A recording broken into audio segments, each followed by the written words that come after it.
What's going on, everybody? I hope you're watching this before your Asia trip. Just a little bit of background. Sarah lived in South Korea for a year. I've been there twice visiting her, and then we also recently went to Tokyo as well. Hopefully you can get some gold nuggets out of this video. That's kind of the whole point. We want to give you a rundown of like our experience, our must-dos, must-not-dos, and then also just some tips, as well as there will be a PDF down below. You guys can get that PDF for free down below, so just click that link in the description and you will have access to it. So thank you guys very much. Without further ado, let's get into these questions. Hopefully we can provide some value. Is the glare on my glasses really bad on the video? You probably just look like you have like really glowing eyeballs. Can you see? I thought you could see on your watch. Let's see. Yeah, you kind of look like a vampire a little. Sorry if the ring light is distracting you guys by any chance. Going into the first question here, why did we end up choosing these two places? Well, we chose these two places first because 2 years ago I moved back from Korea back to Wyoming, and it made me really sad to come back here, and so I wanted to go back to South Korea. So Zach was fine with going again. So we're going again because one, I have a bank account still over there, so I might as well just use that money up. And two, because I really like it and stuff. And then we also went to Tokyo because, well, I went to Tokyo while I was over in South Korea, but Zach didn't get to go. Yeah. He spent all his money going to South Korea. Well, and Sarah also, when she did end up going to Tokyo the first time, she was sick the whole time. So she was only there for a week, but didn't even really get to do a whole lot. So we were talking about it and we're like, well, shoot, this seems awesome. And I know that Korea is kind of up and coming as well. And so that might be a reason why you guys are wanting to go as well. So yeah.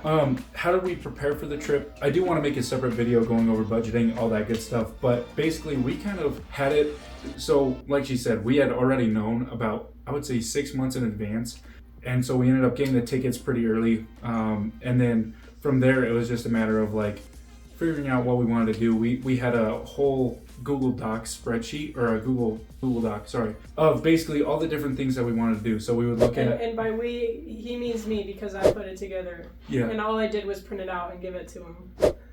Honestly, Sarah did all the planning. I did come up with a couple ideas, kind of, but I don't know if we actually ended up doing them. But Sarah did a great job of like figuring out which things we should do. She already had, like I said, an in because she lived there and things like that. But utilizing like TikTok, YouTube, Google, all that good stuff was a great way of figuring out some really cool, fun ideas like team labs or the go-karts through Shibuya, like cool things like that. And so from there, it's just a matter of planning those things out. So this next question, what was the biggest culture difference you noticed? Well, especially for you living there, yeah. I would say, well, for people that are interested in traveling, like what's the biggest cultural difference that you'll find? Would be the volume of voice that you use in public and anywhere else.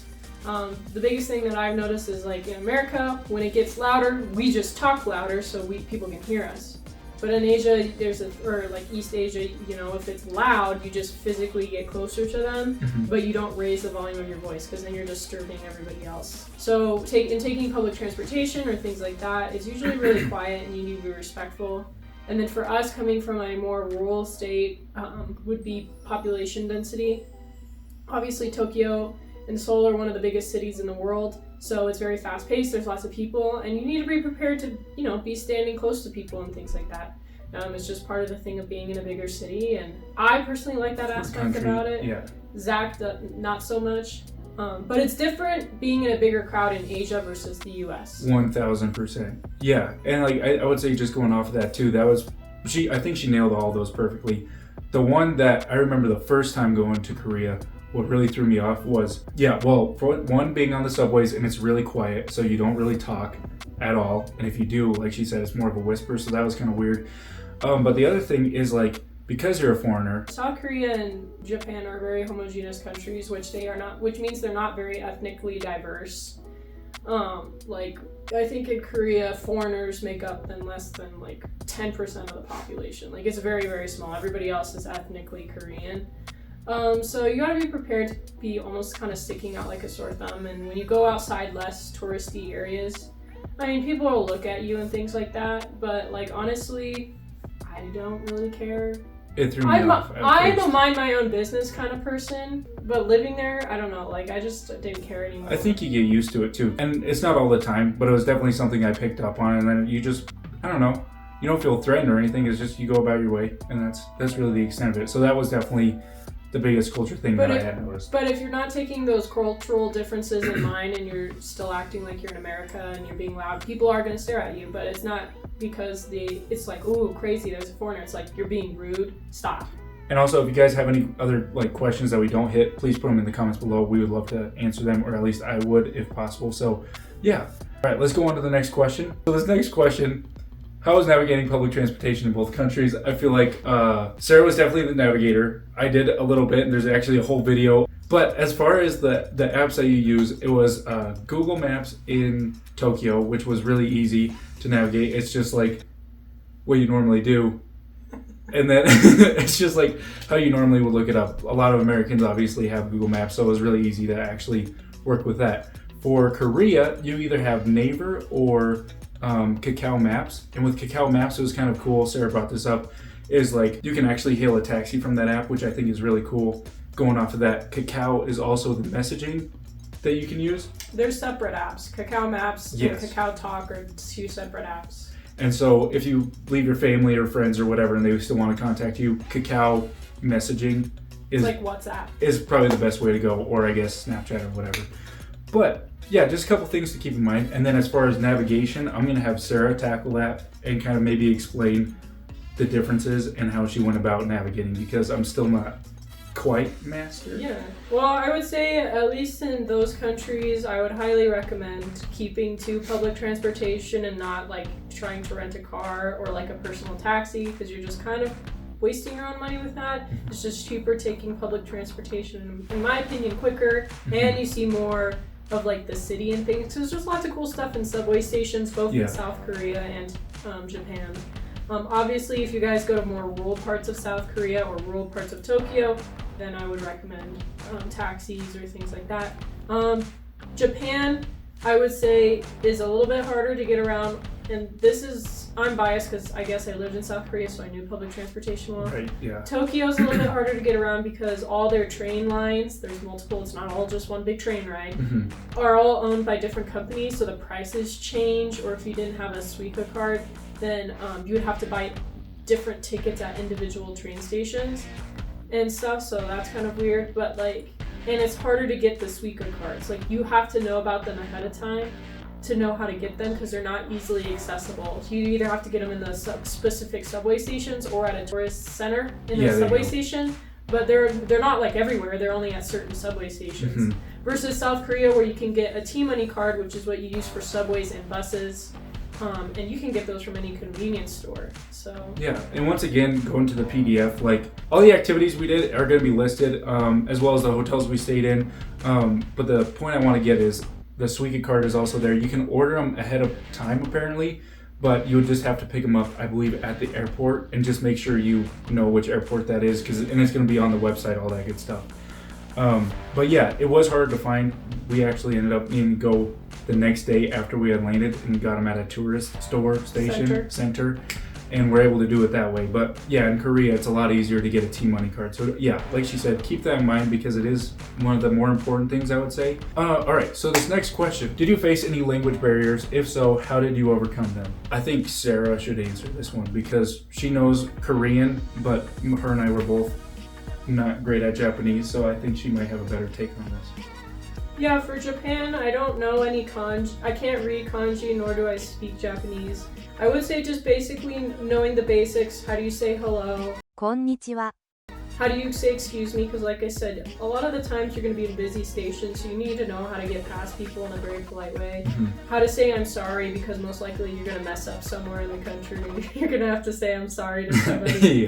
And like thank you. So like but very polite. Make sure you know the polite forms as well, both in Korean and Japanese, because they both are like tiered languages. So whatever verb form you're using, make sure it's the polite level, not a disrespectful or a casual one. So for Japan, I just used like Google Translate and Papago and things like that to translate Japanese into English. Honestly, if you stay within Tokyo though, they do have quite a few English friendly signs and things like that. Well, just look at the pictures and point. You get really good at miming. And then for Korean, I obviously knew Korean, so I guess once again, same as Japanese if you don't know any Korean, is learn the basics, hi, hello, excuse me, things like that. And then if you don't want to have what happened to Zach, where you get like haggled a little bit by street vendors and things like that. We took one step in the store and we got the shakedown, guys. Learn how to say like I'm okay in Korean, which is 괜찮아요, and walk away. 괜찮아요, yeah. Because they tend to go after foreigners because they know you'll either A, feel bad and want to buy more, which is Zach. Okay, I go in there though and or I just want some B, pens. you're too stupid to care. And he's like, oh, these are nice. I was like, yeah, these are nice. And then she handed me another thing. Oh, you like this? I was like, yeah, it's pretty cool too. And then she kept, and I was like, well, and I don't know. I should have said no, or like, you can also like do that, or like. Yeah, that's like the universal sign. Yeah, so good things to know. Like, don't waste their time either. Like, if True. They're not going to get mad at you for being like, no. Just don't waste their time, then they'll go talk to somebody else. I think she covered that question really well, so I'm not even going to put in my 2 cents.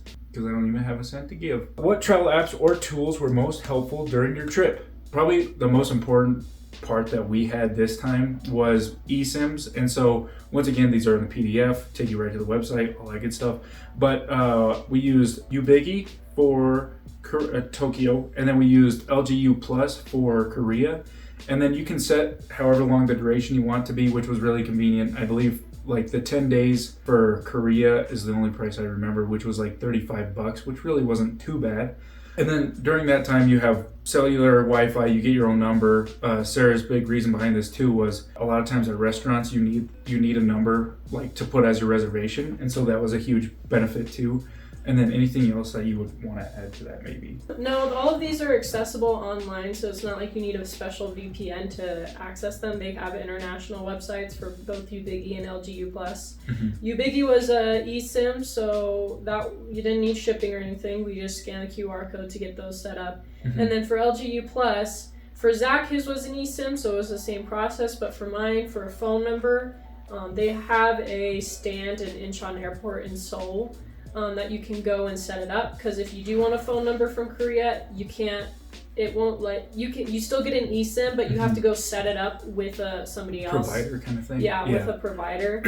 But I highly recommend getting one for South Korea, because there was quite a few times we went to restaurants and you needed reservations and things like that.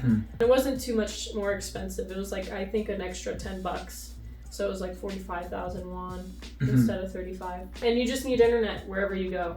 I mean, there's free Wi-Fi everywhere in Seoul and pretty much Tokyo, but still, the internet can go out, the Wi-Fi can shut off, and you don't have anything to translate. Yeah, so. Especially as a foreigner. Like, had Sarah not been there in Korea and I didn't have Wi-Fi or my eSIM, I would have been a lost dog, basically. So it was just an extra layer of like protection, security, support. Like I didn't feel lost, because I had at least something that could help me get back. So yeah, I think that was super important. So let's go on to the next questions. These ones are going to be more specific to the places that we were. So this next one is going to be a Tokyo specific question. Were there any hidden gems or lesser known spots you'd recommend in Tokyo? Sarah, I'll have you do this one first and then I'll say mine. Mine wasn't specific in Tokyo. Mine was Kamakura, which is outside of Tokyo. Yeah. And that was actually a spot Zach picked and things like that. And it was spur of the moment. It actually wasn't in my Google Drive thing that Zach put. But it was like 45 minutes out of Tokyo. It was beautiful. You get to see Mount Fuji from the beach, especially if you go early enough. And then there's a subway line across the beach. So not across the beach, but you like just see the beach and the ocean right there. And it's like the mountains and stuff. Beautiful like sapphire blue and things, and there's temples, and it's just a really cute little beach town. I recommend if you do go to Kamakura, or if you do decide to go to places outside the city, look up the requirements for that, and I'm not dogging on Zach, but he's like, I want to go to Kamakura, because I was like, you need to plan a day in Tokyo, and he's like, I want to go to Kamakura. And I was like, okay, and then I was just like, I looked it up, and we had to buy like a separate train ticket and have to leave at a certain time too to make sure we saw Mount Fuji.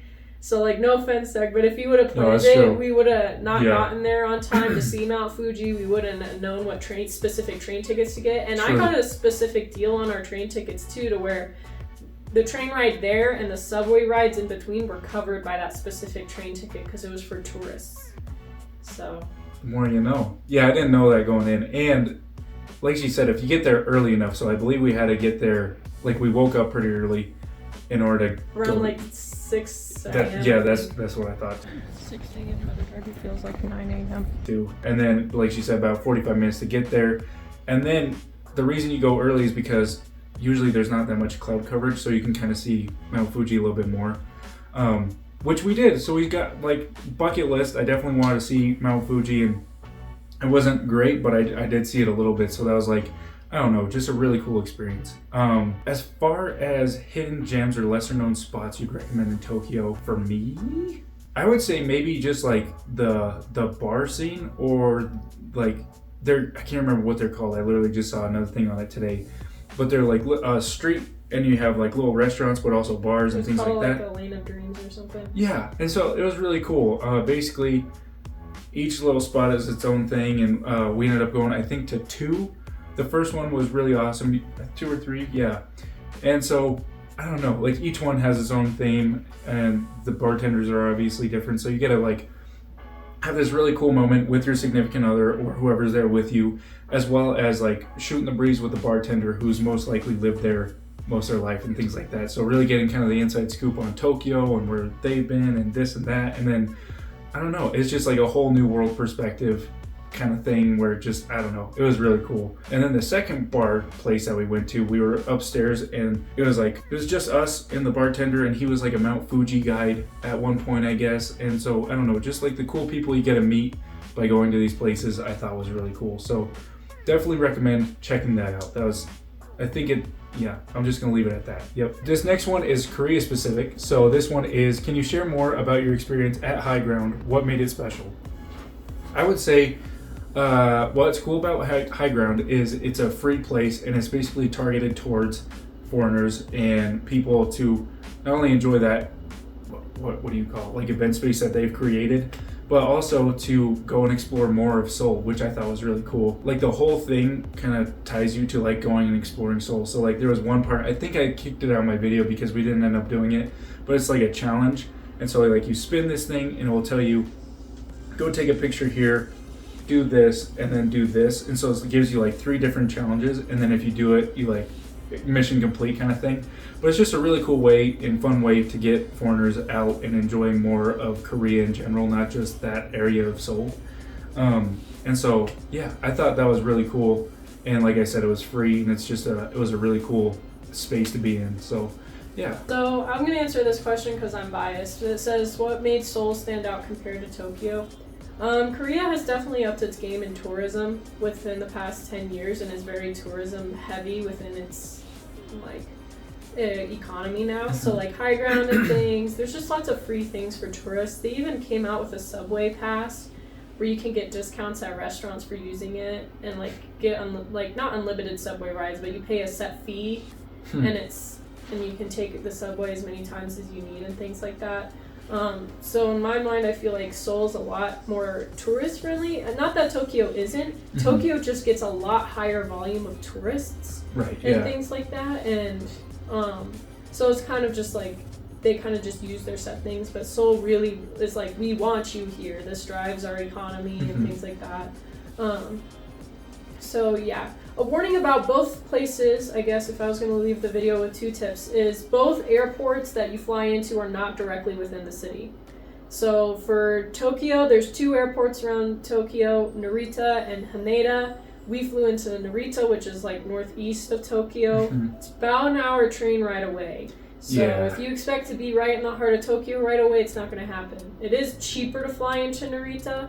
Haneda is about 45 minutes away from Tokyo, I want to say. It's closer to Tokyo Disney if you're looking to do that, but it is a little bit more expensive because it is closer to central Tokyo. Incheon Airport is also not in Seoul, South Korea. That's also about an hour train ride away. So just a heads up for that if you plan on like flying in and then getting to your hotel right away. Both are about an hour trains ride ahead. In Tokyo, you have to like buy a train ticket. You can't just get a Suica card and right just off go. That, yeah, you have to like reserve. It's like a train seat you're reserving for yourself. So Oh, yeah, we got in the wrong cart originally. Oh, and yeah, then we're like, that was embarrassing. oh, snap. That's why you learn I'm sorry. Yeah. That's why you Right always off the learn I'm bat. sorry. Yeah. And then my last tip is don't just go to all the famous restaurants you see on TikTok and Reddit or wherever you do. Both places that we ate in Tokyo and in Seoul were places that were not off the grid, but that we just off the beaten path. Yeah, we just stumbled across and we're like, let's eat here. Zach's favorite place in Tokyo was a place that we just walked into and no other foreigner was there, and it was so like good. had great food. And then in Seoul, I took Zach to my favorite spot to eat, and my place where I used to live is a little bit on the outskirts of Seoul, and so there's not a lot of foreigners there, but it's like my favorite place to get. That was also really bomb. I guess my finishing tips for you guys would be before you go to Japan, I would get the yen first. We ended up getting yen right before we left by going to our bank and I believe selecting however much amount we wanted to take. But that helped us a lot because when we flew into Tokyo, like she said, we weren't able to get the Suica cards right away. So we ended up using our money to buy the train ticket, things like that. So super important to have. Well, and Japan is more cash heavy than South Korea. Oh yeah, South Korea. So like you need a coin purse. I highly recommend getting a coin purse. Yeah, not just a wallet for sure. Coins up the wazoo. Yeah. Because their lowest bill is like about $10. And then the rest are coins. Yeah, well, and they're so thick too. Their cash though is literally like that thick. It's ridiculous. That was another thing I had to get used to. But anyways, besides the point, definitely get yen before you go, and if you want won as well, because it just makes it more convenient. South Korea is like the U.S. You can pay with cash or card. It really doesn't matter. Yeah, and as long as your bank's okay with it, like I have Wells Fargo, I don't have to let them know anymore if I do foreign currency. The only thing is like I do get like a foreign tax or whatever, so just keep that in mind as well. They have ATMs everywhere at like 7-Eleven, so super easy to withdraw money, but just know that there's going to be a tax if you do that. Yeah, so that's tip 1, and then I guess try your best to prepare, because you definitely don't want to go on like a super cool trip like this and not have everything in order to like make it a fun trip. Thankfully Sarah had all our ducks in a row. It wasn't really me, like you said. So yeah, just try to make the most of it, plan it out, and make sure you understand visa entry requirements. Good point. Don't be that person that you literally take that 17-hour flight and then you get denied right at immigration. So yeah, look into the rules and regulations behind it. Both South Korea and Japan are visa-free countries, meaning if you have a U.S. passport and you're a tourist, you can get in visa-free, but sometimes those rules changed. It changed for Zach. Like COVID, yeah. Yeah, so right now I even know some U.S. states in South Korea, you have to get I think you can't be in a certain state within this amount of time just due to like bird flu and things like that. So always check visa requirements before you go, and things like that. Last thing to remember always when you're traveling, and I guess definitely abroad, is do remember that you are a guest within that country. Do not go to a country, once again, expecting everyone to speak English to you or everyone to be nice to you because you're a foreigner. Okay, you are a guest. Try to learn the culture. Try to learn with the people and be polite. Is the biggest thing. Is the mistakes that I saw other tourists make while I lived in Korea for a year and things like that. Culture shock, yes, there's going to be that. But just remember you're a guest and that you need to just try to be respectful as possible. I think you just nailed it. If you guys have any other questions, please put them down in the comments below. Like I said, I think there's going to be like one more Korea type video, and it's going to be going over the budget, and that way you guys can kind of see what we ended up paying for everything, and that way you guys can have a good idea. Once again, the PDF is available, and then also, last thought is all my videos are up now. All the fun activities that we're talking about are in those videos, so it's a whole playlist. Check it out. I would greatly appreciate it, and if you don't mind, subscribing would also mean the world too. Thank you guys. I'll catch you in the next adventure. Thank you guys, and thank you Sarah also for your wisdom and knowledge. Peace out, guys.